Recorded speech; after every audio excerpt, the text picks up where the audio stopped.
কিভাবে শেফ হিসেবে গিয়ে নিজেকে দেশের বাইরে প্রতিষ্ঠিত করা যায়। আমি আমার ক্যারিয়ার শুরু করেছি বাংলাদেশেই। আসসালামু আলাইকুম, আমি রনক জাহান। আশা করি সবাই ভালো আছেন। আমিও ভালো আছি আলহামদুলিল্লাহ। আজকে আমার ছুটির দিন। আমি বাইরে একটু হাঁটতে বের হয়েছি এবং একটি জিনিস সবার সাথে শেয়ার করতে চাই। কিভাবে শেফ হিসেবে গিয়ে নিজেকে দেশের বাইরে প্রতিষ্ঠিত করা যায়। আসলে আমি যে শুরুতেই দেশের বাইরে চলে এসেছি শেফ হিসেবে, বিষয়টা আসলে এরকম নয়। আমি আমার ক্যারিয়ার শুরু করেছি বাংলাদেশেই এবং ক্যারিয়ার শুরু করার আগে আমি কিন্তু প্রশিক্ষণ নিয়েছি।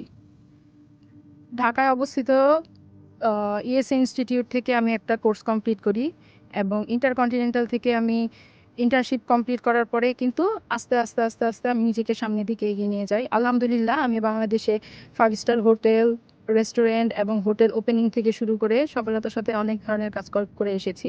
এখন আমি বাইরে এসে মোটামুটি ভালো একটা অবস্থানে আছি। বাইরে কাজ করছি অ্যাজ এ শেফ হিসেবে।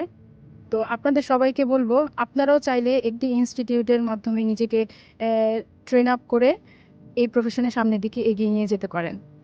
আর সবাই আমার জন্য দোয়া করবেন। আসসালামু আলাইকুম।